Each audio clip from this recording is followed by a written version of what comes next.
Alright, so a few days ago it was unveiled by Joey Badass that he wrote on the number one song in the country, which is, I still think it is the number one song, I'm not sure, which is Rockstar. He and T-Pain co-wrote on that song, and I quickly thought that it is similar to Nas writing for, uh, let's say, Will Smith. So, for all of you who don't know how it works, per my understanding, it is all about money. Some people are wise enough to maneuver this correctly. By that I mean, some people actually buy the whole song from you, and they will make it their song and then release it. So, for example, someone purchased a song from me. I no longer have no right on that song. I cannot file any copyrights or a lawsuit or anything. I have just sold it completely. I have no rights in that song. Let's say I sold it for 1 million. If the person makes 100 million from that song, I have nothing to do with the 100 million he makes, because I've given all the rights to the artist who actually purchased the song. Similarly, we actually got to know a few months ago that French Montana actually purchased the song from Jeremiah. I think, I'm not sure. Jeremiah, I think he purchased a song from for $1 million, and that song in return made a lot of millions.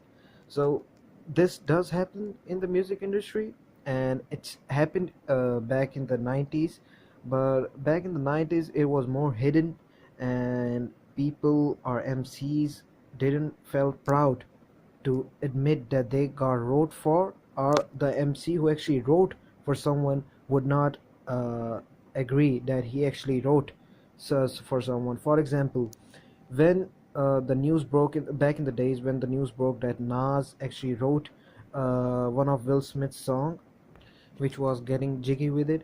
So back then Nas refused, and a few months ago, or I think a few years ago, I'm not sure, the news broke again. One of Nas's close associates actually revealed the fact that Nas did co-wrote on that song, and Nas again denied the fact that he wrote on that song and tried to dodge the actual question.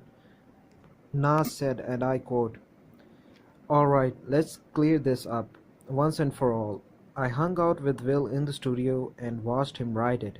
It was a fun studio session, and I said a line or two or three to him. It wasn't that serious. Will Smith wrote that song, but seriously, I watched him have fun making that record on his own, and Will is a true MC."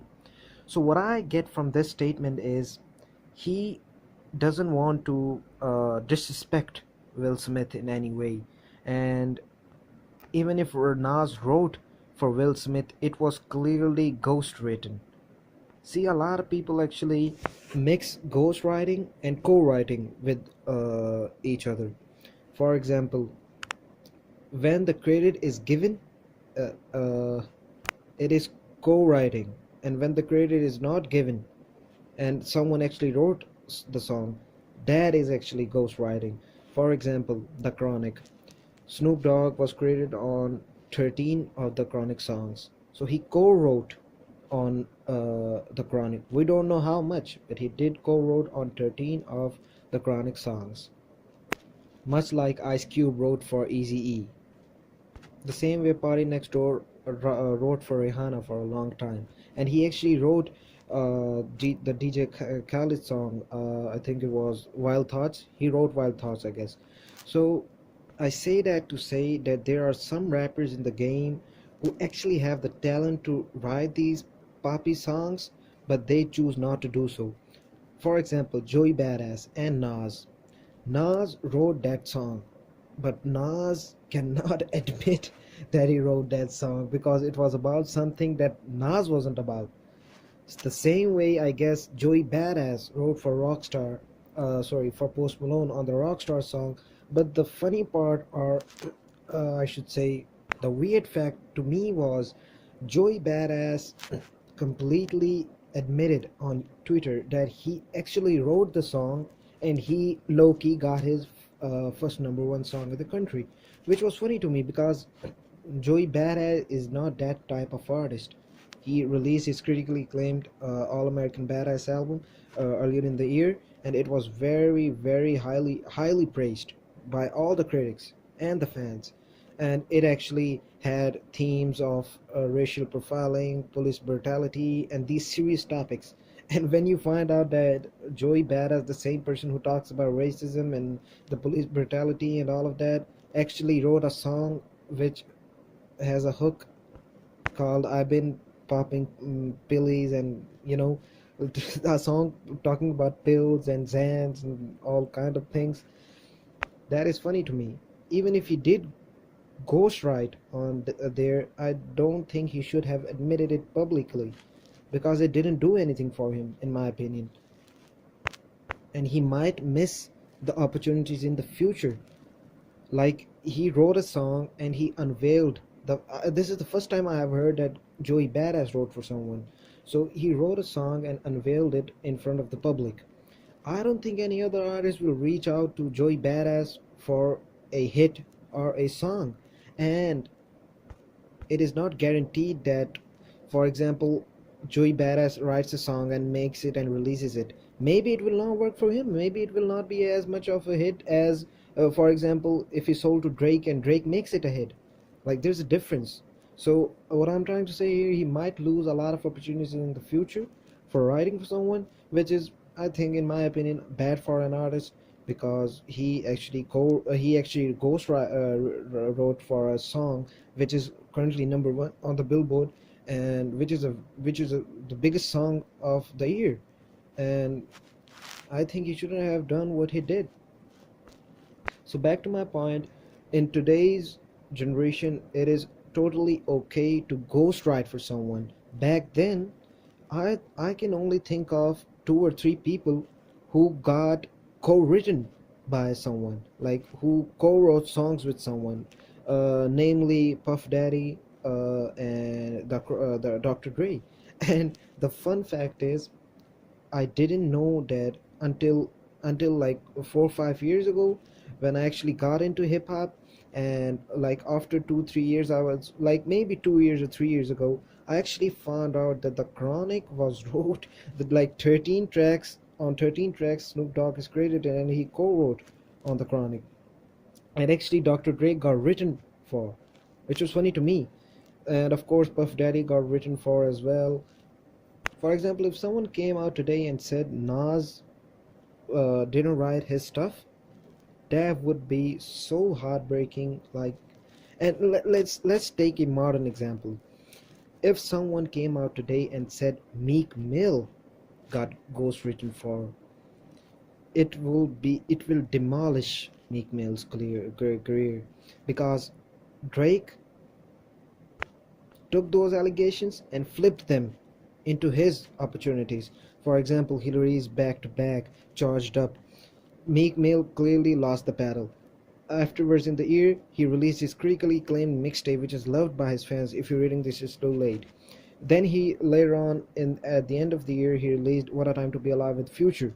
Then he went on tour, Summer 16 tour, which was the highest grossing hip hop tour of all time. I think it is the highest grossing tour of all time, of all genres. I'm not sure, but what I'm saying is he won big time, and he actually kind of proved that he can write for himself, and he doesn't need anyone to write for him. But Meek Mill, on the other hand, couldn't write a solid diss track against Drake. So what I'm saying is he lost at least 65 to 70% of his sales. His second studio album sold 250,000 first week. His latest album sold 103 or 4 first week, which is a big step down from his last album.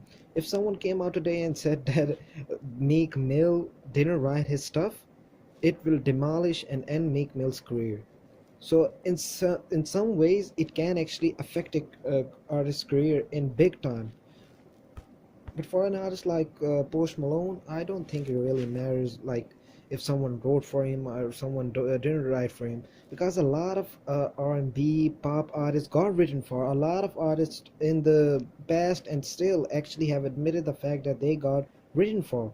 This is not new for especially pop songs. It does happen, and it did happen back in the day for hip hop songs as well. But back in the day, not a lot of people would admit on camera or publicly that they wrote for someone, or the artist who got wrote for didn't admit that he was ghostwritten or someone co-wrote. That it was not something to be proud of. But in today's age, if you write for someone, it is actually a proud moment, I guess, or a proud achievement for the artist who wrote for someone. Let's say someone like Party Next Door, who actually always brags about the fact that he wrote for this, he wrote for this, he wrote for this. No one is telling Party Next Door to sell his songs. He can record and release them. But the fact of the matter is this: Party Next Door, maybe deep down, he knows that if he makes that song, maybe it will not get as popular and it will not make the money he wants this song to make. So he would rather write the song and sell it. It is not a very big deal for a writer to write a song and sell it. For real, like, let's take Rockstar for example. Rockstar is not a complex lyrical miracle song. It is a song talking about police like all the other songs. But Joey Badass did the right thing by writing a trash ass song. I'm talking lyrically. A trash ass song and selling it to an artist who would happily purchase it and make it and turn it into a hit. So it is what it is. Uh, Thank you very much for watching, and check out my other videos. I just started doing hip hop videos. I used to do tech videos a lot. I might do them here and there again, but I'm focusing on delivering these hip hop videos. I hope you like it, and if you do, please drop a comment down below and feel free to share your opinion as well, and I will try my best to have a conversation with you. So thank you very much for watching and have a great day.